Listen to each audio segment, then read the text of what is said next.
Bonsoir, comme chaque jour du lundi au vendredi, il est l'heure du journal de la rédaction. Voici les titres de ce mardi 28 avril 2015.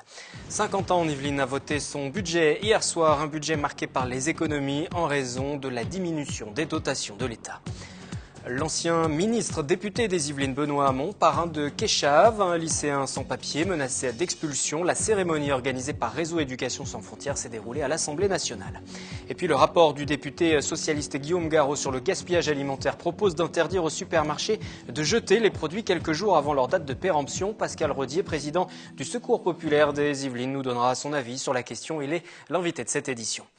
Mais pour débuter cette action, ce mardi matin, des jeunes agriculteurs d'Île-de-France visant à dénoncer le manque de traçabilité des produits de consommation courante. Exemple sur la viande où la mention Origine Europe ne permet pas assez de précision pour les clients. Michael Elmidoro et Mélanie Poquet. La traçabilité des produits alimentaires est remise en cause par les jeunes agriculteurs d'Île-de-France-Ouest. Aujourd'hui, ils sont venus coller des stickers pour différencier les bonnes et les mauvaises pratiques d'étiquetage dans les supermarchés de Fontenay-le-Fleury et de Saint-Cyr-l'École. L'opération était baptisée « Viande de nulle part ».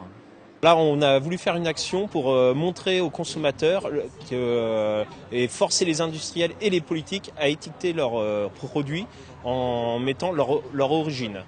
En fait, le problème, c'est qu'on s'aperçoit que beaucoup de... Donc là, on a ciblé la viande, puisque c'est un mouvement national au niveau des jeunes agriculteurs, mais ça peut être valable pour les autres produits. En fait, sur la viande, bien généralement, l'origine n'est pas indiquée. Cette action s'est déroulée devant les yeux d'une dizaine de clients. La plupart soutiennent ce mouvement. Ça me confirme dans le fait que je ne mange plus de viande depuis déjà 2 ans. Donc c'est vrai que c'est... Et puis, j'ai pas forcément confiance non plus à l'origine. C'est vrai que ces histoires de viande chevaline, à l'époque la viande de la vache folle. De manière générale, quand on mange quoi que ce soit, à partir du moment où c'est préparé, c'est pas nous qui l'avons fait, on ne sait pas exactement ce qu'il peut y avoir dedans. Après, à partir du moment où c'est rentré dans la circulation, qu'il n'y a pas eu de malade, faut manger. Les responsables du magasin ne comprennent pas cette opération coup de poing. Nous vendons des produits qui sont faits par les industriels. Ces industriels respectent la loi et nous sommes contrôlés régulièrement par la DDDP, Direction départementale de protection des populations, des GCRF, si vous voulez, les fraudes, qui viennent contrôler le respect à la loi. Donc le respect à la loi, s'il est fait, nous ne sommes tenus qu'à respecter la loi. Cette opération viande de nulle part devrait être reconduite prochainement dans les supermarchés du département. Les actions pourraient cette fois-ci concerner les fruits et les légumes. Il a donc fallu faire des choix. Arrivé à la tête de l'agglomération de Saint-Quentin en Yvelines l'année dernière, la nouvelle majorité de droite et du centre avait lancé plusieurs audits afin de réaliser rapidement des économies. Et avec la chute des dotations de l'État, le nouveau budget voté lundi soir est marqué du sceau de la contrainte. Catherine Zulato. Un budget volontariste et courageux, c'est ainsi que l'a présenté Armelle Aubrier ce lundi soir en conseil communautaire. Malgré 5 millions d'euros d'économies à faire pour l'agglomération, pas question d'augmenter la pression fiscale, de réduire les investissements à hauteur de 48 millions d'euros ou encore de supprimer l'accompagnement aux communes de 38 millions d'euros via le pacte financier. Par contre, la majorité a souhaité se recentrer sur ses compétences prioritaires et revoir certains postes, comme les frais de personnel en baisse de 350 000 euros, les aides aux associations. On a aussi fait des efforts énormes dans nos frais de fonctionnement, notamment la masse salariale. On essaie d'être vigilant là-dessus et chaque poste vraiment est étudié avec beaucoup de précautions. On a aussi diminué aussi certaines opérations sportives, culturelles. Il faut que tout le monde soit aujourd'hui traité de la même façon. Le suivi de la vie associative dépend déjà d'une ville, d'une collectivité, d'une commune. Et là, bien, l'agglo, pour faire plaisir à tout le monde, avait abondé aussi, sans critères bien évidents. Donc là, nous, aujourd'hui, on veut revoir tout ça et on veut que chacun s'assume. L'accent est mis aussi sur la mutualisation de certains services en ligne de mire, la maison de la poésie ou encore la maison de l'environnement. Il faut faire autant avec moins. Nous avons fait réaliser des audits et ces audits aussi nous ont prouvé que ce que nous pensions était la bonne solution à appliquer dans les prochaines années. Donc aujourd'hui, c'est pas de s'interroger si on continue ou non faire de la poésie à Saint-Quentin. La poésie a toute sa place, sauf qu'une maison de la poésie, ça fait peut-être beaucoup. Donc aujourd'hui, on préfère mutualiser à travers le réseau des médiathèques que nous avons sur notre territoire. Pareil, la même chose pour la maison de l'environnement. Il faut revenir aujourd'hui à des choses plus justes. Une baisse de 400 000 € pour le soutien aux équipements culturels. Tous sont concernés, de la ferme du Mousseau d'Elancourt à la Meurice de Trappes. Financer des équipements communaux sur le budget de l'agglo dans le cadre de la politique culturelle, ce n'est pas du ressort de la communauté d'agglomération. Donc là, on revient sur ces participations. Le budget de l'agglomération a été voté à la majorité. L'opposition s'est longuement exprimée contre la baisse des aides aux salles de spectacle. Les élus de la minorité ont également regretté le mode de fonctionnement et de ne pas avoir été concertés dans les choix qui ont été pris. L'opposition a voté contre la section de fonctionnement et s'est abstenue pour la section d'investissement. À l'Assemblée nationale s'est déroulé lundi le parrainage de Keshav, 19 ans, d'origine mauricienne et qui réside au Clé-sous-Bois depuis 2012. Inscrit au lycée Jean Perrin de Saint-Cyr-l'École, il est menacé d'expulsion. En acceptant de devenir son parrain par l'entremise du réseau Éducation sans frontières, Benoît Hamon, député socialiste des Yvelines, s'engage à présent à défendre le jeune homme et son dossier auprès des services de la préfecture. Il s'appelle Keshav, il a 19 ans. Ce lundi, dans cette salle de l'Assemblée nationale, ce jeune lycéen de Saint-Cyr-l'École, originaire de l'île Maurice, est un peu impressionné. Keshav, qui a rejoint sa famille maternelle au Clé-sous-Bois il y a un peu plus d'1 an et demi, a reçu le 7 février une OQTF, entendez, une obligation de quitter le territoire français applicable au 8 mars, alors qu'il est scolarisé en classe de terminale bac pro commerce. À 4 mois de passer le bac, il sait donc qu'il peut être emmené à tout moment dans un centre de rétention. RESF s'est mobilisé à travers une pétition qui a recueilli 800 signatures et à travers donc lundi ce parrainage civil. Une action symbolique sans valeur juridique mais qui permet à Keshav d'être soutenu par des élus de la République. Alexandrine Nancy, conseillère municipale au Clé-sous-Bois, et Benoît Hamon, ancien ministre et actuel député des Yvelines. Dans le texte de la circulaire qui avait été passé quand Manuel Valls était ministre de l'Intérieur, il y avait la recommandation faite au service de l'État de prendre en compte la situation de ces jeunes scolarisés, parfaitement intégrés à la vie de leur territoire. C'est le cas pour Keshav Naraya et j'ai accepté de le parrainer pour cette raison-là, parce que je pense qu'il est légitime qu'il puisse être régularisé et obtenir les papiers qui lui permettent de passer son bac dans de bonnes conditions. Je suis très ému. C'est pas évident pour moi, je m'attendais pas à tout ça, de venir en France, de passer dans telle situation comme ça. J'essaie toujours de garder la foi, le courage et j'essaye. RESF a déposé une demande de recours gracieux auprès du tribunal administratif. Un premier référé a été rejeté. L'urgence est de mise. Moi, ce qui me touche, c'est que c'est un jeune qui pouvait difficilement continuer ses études à l'île Maurice du fait de ses conditions de vie familiale. Toute la famille de sa mère était en France, plusieurs étaient français d'ailleurs. Sur le plan humain, ça me semblait être une condition valable pour essayer de l'aider à rester. C'est la première fois cette année que RESF organise un parrainage civil. Le réseau s'occupe en ce moment d'une trentaine de dossiers de jeunes en cours de régularisation. L'invité de ce 28 avril, Pascal Rodier, bonsoir. Bonsoir. Vous êtes le président du Secours populaire des Yvelines. Guillaume Garot, député de la Mayenne, a reçu une mission parlementaire du Premier ministre. Durant 6 mois, il a travaillé sur le gaspillage alimentaire, un rapport qui a été rendu le 14 avril. On va en parler justement avec vous. Un chiffre tout d'abord, 400 € par an pour une famille de 4 personnes. C'est le coût moyen du gaspillage alimentaire en France. La proposition qui a été faite, l'une des principales propositions, c'est de rendre obligatoire le don des invendus alimentaires consommables à toute association caritative habilitée qui en fait la demande. Ça signifie également vos services. Est-ce une bonne nouvelle? Vous allez nous le dire dans un instant. Tout d'abord, l'avis de quelques Saint-Quentinois, c'est notre question du jour. Il faudrait éviter de les jeter et plutôt donner à ceux qui ne peuvent pas payer ces aliments. Et par exemple aux pauvres, c'est surtout eux qui vont chercher dans les poubelles s'il y a des aliments qui ont été jetés. Et mieux vaut leur donner, quoi. Ouais, moi je suis pour parce que je pense qu'il y a pas mal de gens aujourd'hui qui sont dans le besoin et qui ont besoin de nourriture.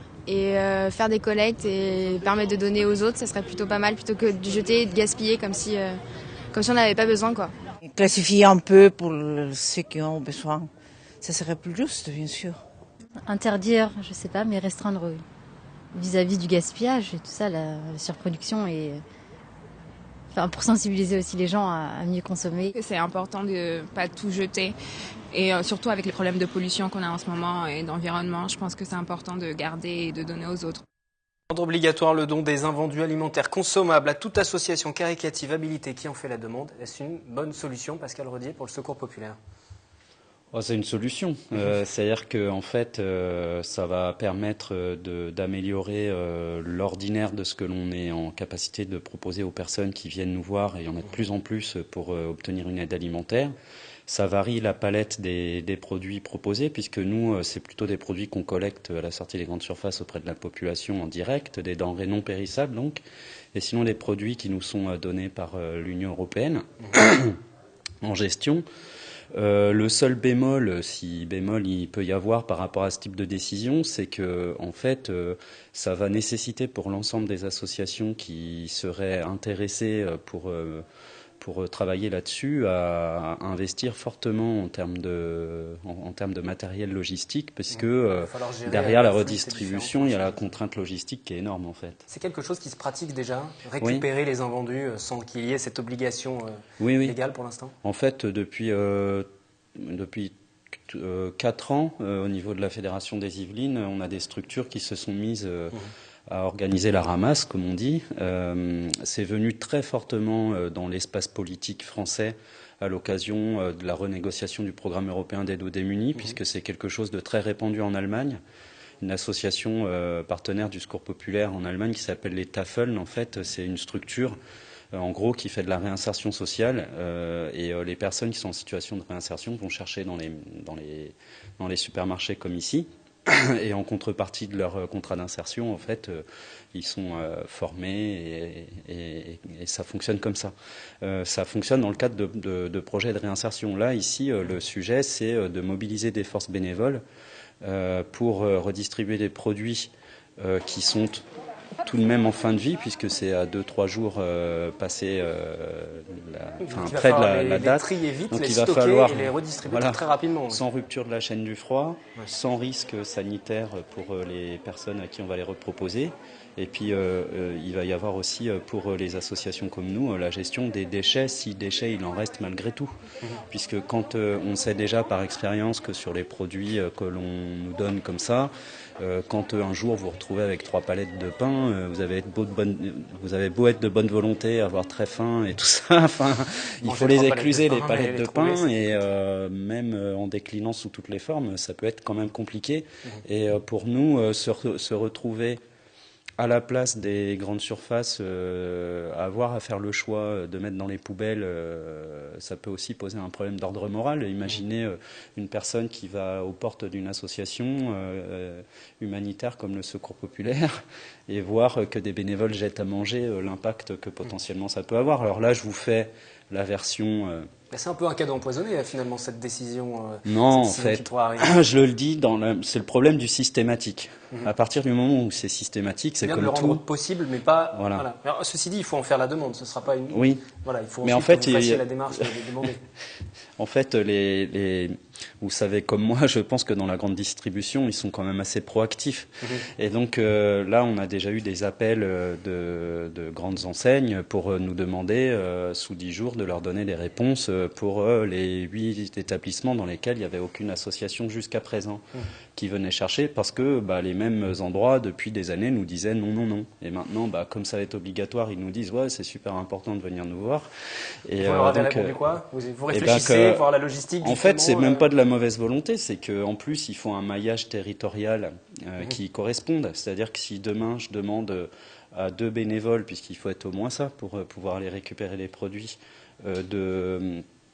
trappe d'aller à Équevilly, par exemple. Je prends un exemple exprès comme ça.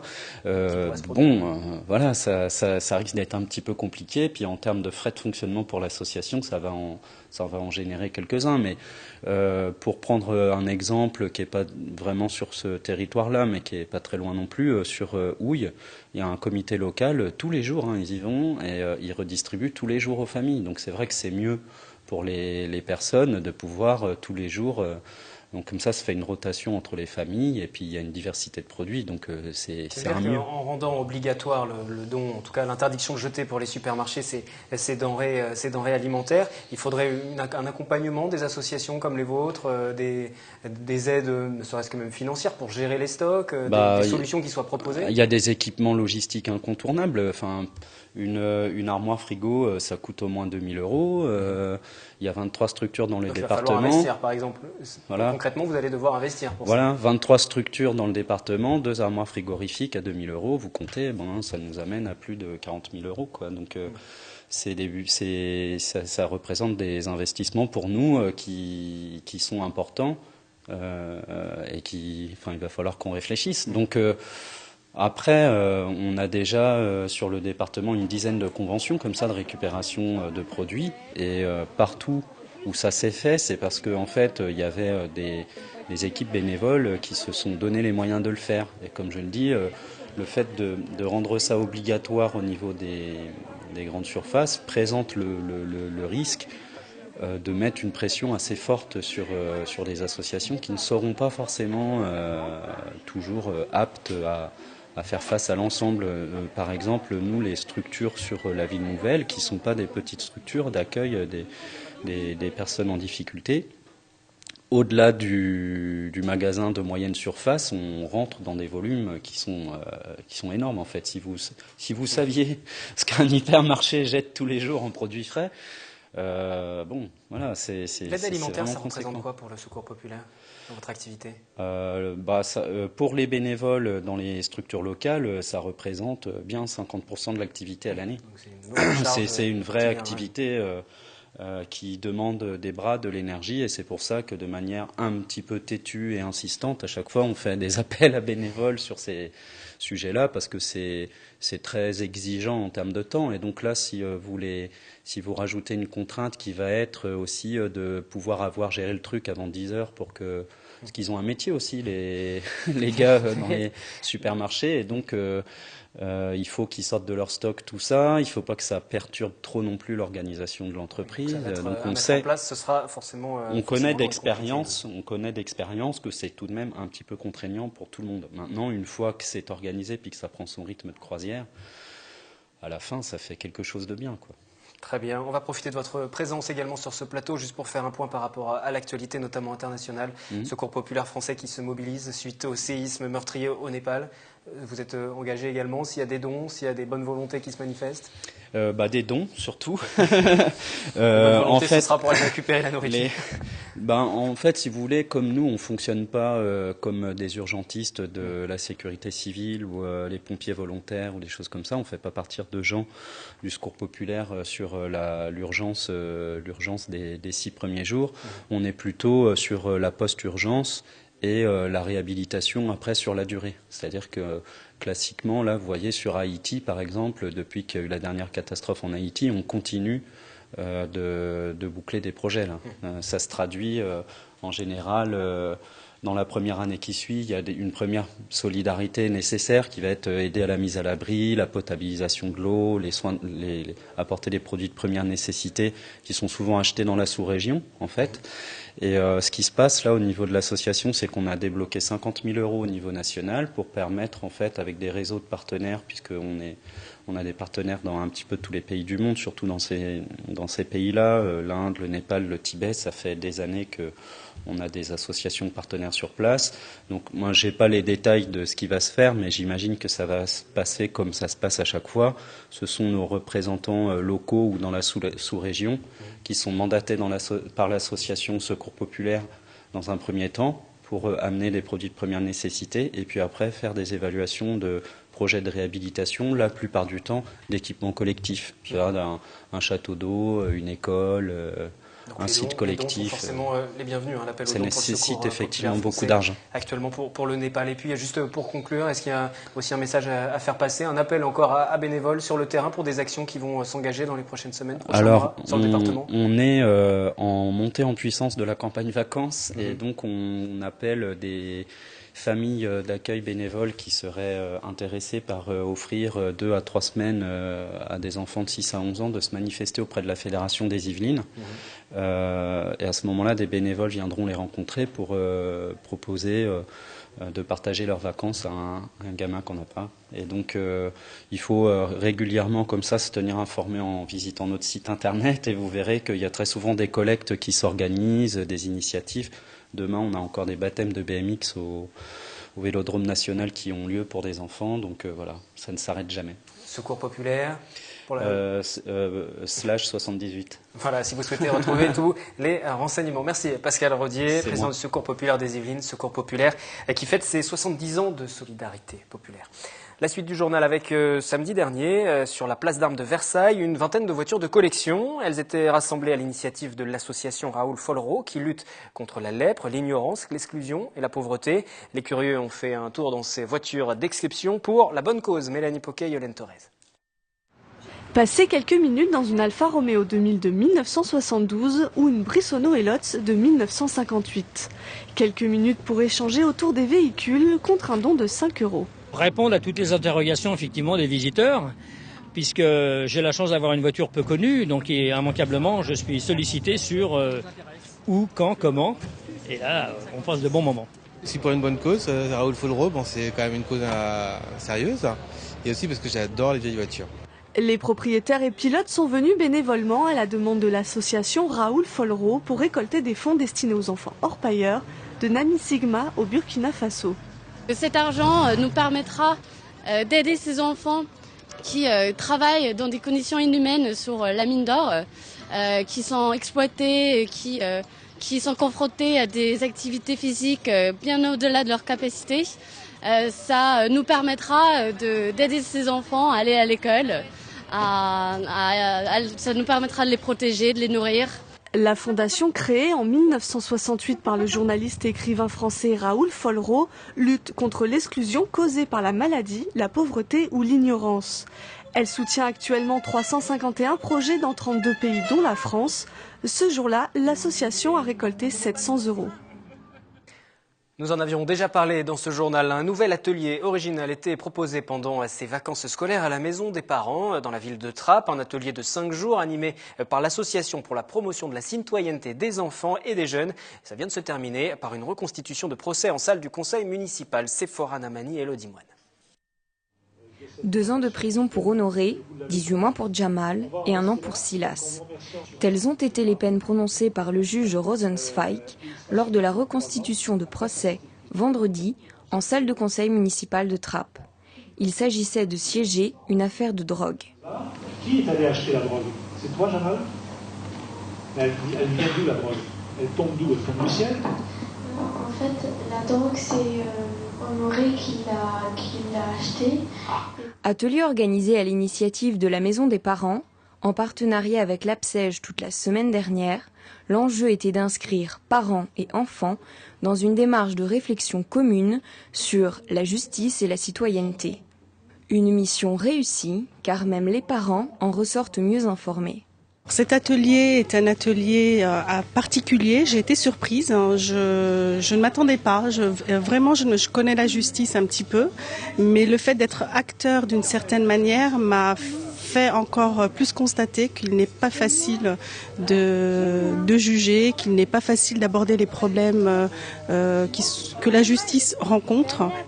Au-delà de la découverte du fonctionnement de la justice, c'est parfois la sévérité des décisions rendues qui a pu surprendre. On apprend des choses à propos de la justice, les temps de prison, les condamnations et tout ça. Et c'était bien parce qu'après la représentation aujourd'hui, on se dit comment ça va se passer en vrai. Je pensais pas que c'était aussi sévère. Finalement c'est sévère, même sur quelqu'un qui a une raison de le faire. C'est sévère, du coup ça m'a ouvert les yeux. Apprendre c'est bien, mais en s'amusant c'est mieux, ce que les enfants n'ont pas oublié de faire. Un bilan général très positif pour cet atelier. Le premier bilan qu'on peut faire, c'est que les enfants qui étaient là, les parents ont beaucoup travaillé. Entre leur attitude et leur réflexion le premier jour et aujourd'hui, où ils ont été dans le bain, ils ont été toniques, dynamiques, intelligents, ils ont réfléchi, ils en ont rajouté aussi. Donc ça prouve qu'ils ont été passionnés par la démarche.